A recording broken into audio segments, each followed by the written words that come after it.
Ça fait un mois que je teste le Oppo Reno 8 et j'ai plein de choses à vous dire. C'est le tout nouveau téléphone milieu de gamme de chez Oppo et comme tous les mobiles de la série Reno, il est particulièrement accentué sur la partie photo et vidéo.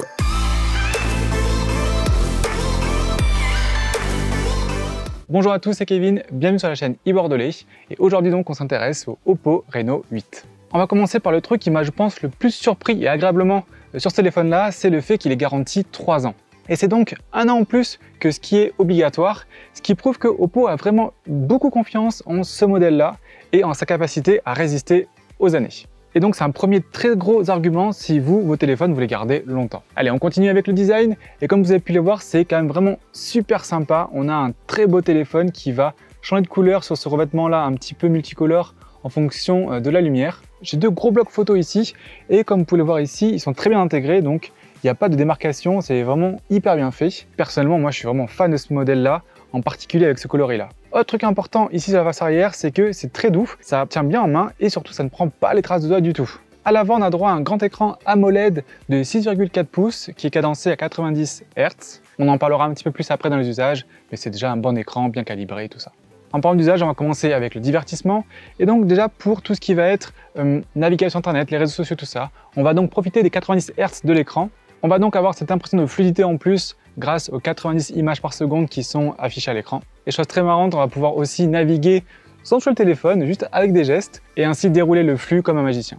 Pour YouTube, c'est pareil, il y a aussi la fonction qui va bien, mais surtout sur YouTube, on va profiter de l'excellent écran qui est très bien calibré, on a des belles couleurs, elles sont pas non plus trop flashy. On peut aussi le régler en naturel pour avoir le moins d'artifice possible sur nos couleurs. Niveau haut-parleur, on aura seulement malheureusement que un haut-parleur, donc pas de stéréo ici, ce sera que du mono.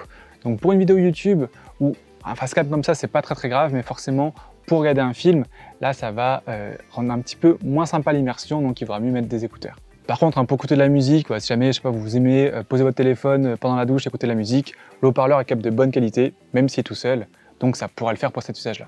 Niveau gaming et jeux vidéo, là il va falloir faire confiance au processeur MediaTek Dimensity 1300. On a vraiment de très bonnes performances et surtout je trouve une chauffe qui est maîtrisée. Surtout que le téléphone est très bien refroidi donc on a une bonne dissipation de la chaleur, ce qui fait qu'on pourra jouer dans d'excellentes conditions et ça pendant longtemps. Donc encore une fois c'est vraiment pensé pour les usages, on n'a pas forcément le processeur le plus puissant, mais par contre on a un processeur qui va largement tenir la route pour tous les jeux mobiles et surtout qui pourra tenir la route longtemps. Je l'ai bien sûr aussi utilisé pour travailler.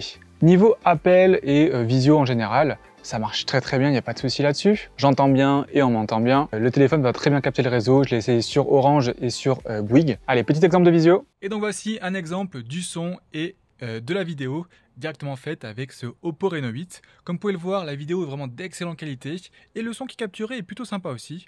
Là, je suis à l'extérieur, bon, c'est quand même assez calme. Je peux profiter pour vous montrer un petit peu le cadre dans lequel je tourne. C'est juste magnifique. Et enfin, pour le reste de la productivité avec le mobile, on peut passer facilement d'une application à une autre et rapidement, je peux en avoir plusieurs ouvertes en même temps, donc ça c'est grâce aux 8 Go de RAM. Et bien sûr, cette rapidité est accentuée par l'écran 90 Hz qui rend tout un petit peu plus fluide, donc vraiment pour bosser, c'est très bien. Mais comme je l'ai dit en introduction de vidéo, ce qui est particulièrement intéressant sur les gammes Reno, ça va être tout ce qui va être photo et vidéo. Et ce qui va être super important ici, ce sera de penser à activer le petit mode AI juste ici. De cette façon, on va faire confiance au téléphone pour prendre les meilleurs choix possibles en termes de réglages en fonction de la scène qu'on va prendre.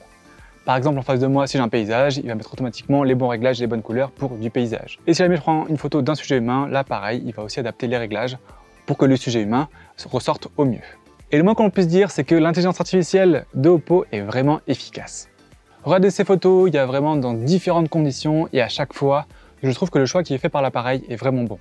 Et ça, c'est en grande partie parce que le capteur qui est utilisé sur le capteur principal de ce Oppo Reno 8, c'est pas n'importe lequel, c'est exactement le même que sur leur modèle le plus haut de gamme, donc le Oppo Find X5 Pro, qui coûte plus de 1000 €. C'est un capteur qui est fait en collaboration avec Sony, c'est un capteur 50 mégapixels, et vraiment, il est juste trop bien. J'ai du détail partout dans l'image, j'ai le choix de base de prendre des photos soit en 12 mégapixels, soit je peux activer le mode 50 mégapixels si jamais j'ai la bonne lumière et que je veux une tonne de détails. L'ultra grand angle est un peu moins haut de gamme, on est sur un capteur 8 mégapixels.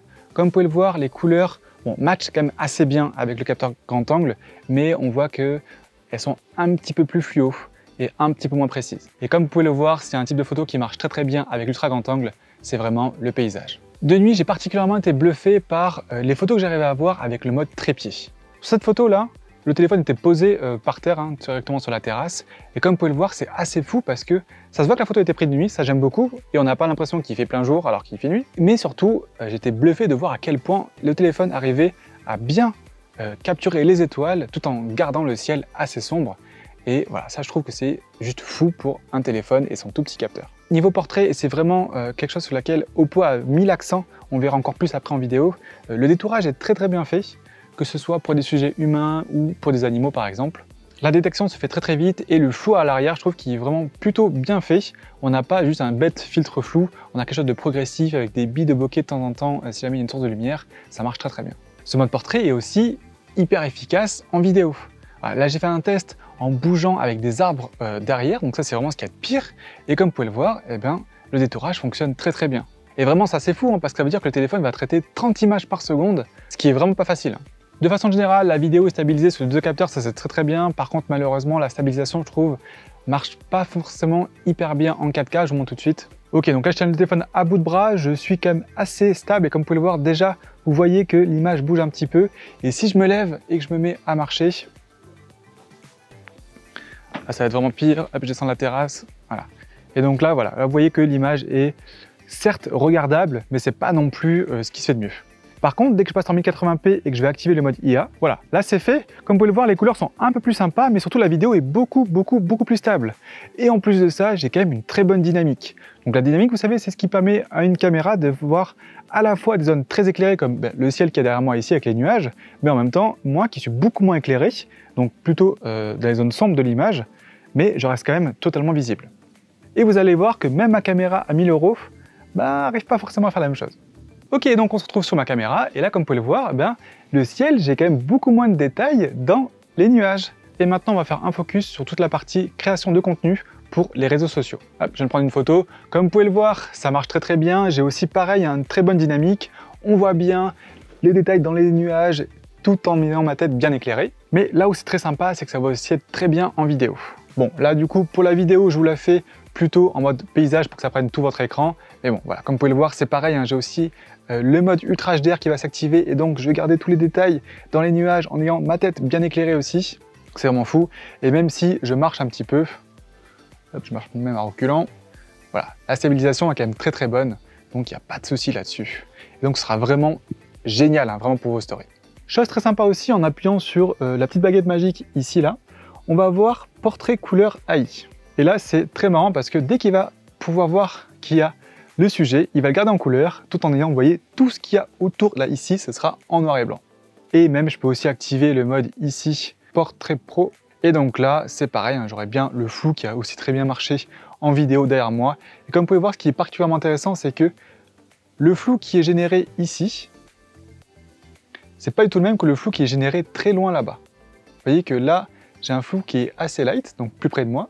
Quant au fond, c'est vraiment très flou parce que forcément, eh bien, c'est beaucoup plus loin. Donc voilà, c'est des fonctions qui sont vraiment super si vous faites beaucoup de contenu avec l'appareil photo frontal, que ce soit de la photo ou de la vidéo. Et donc forcément, je pense à tous les créateurs de contenu sur les réseaux sociaux, que ce soit Instagram, que ce soit TikTok ou ce genre de choses-là, forcément, ce sera très bien. Dernier point important, c'est que le téléphone bénéficie d'une super offre de lancement. Oppo va vous offrir tout simplement les meilleurs écouteurs, je pense qu'on peut avoir si on a un téléphone Oppo. Il s'agit des Oppo Enco X2, c'est des écouteurs qui valent 200 €, je les ai d'ailleurs testés sur la chaîne, et voilà, si vous allez voir la vidéo, vous verrez que j'en ai beaucoup dit du bien. N'hésitez pas à poser toutes vos questions en commentaire, j'y répondrai avec grand plaisir. Pensez à mettre un petit pouce bleu si la vidéo vous a plu et vous a aidé, ça motive vraiment. Et nous on se retrouve très vite, en live ou en vidéo.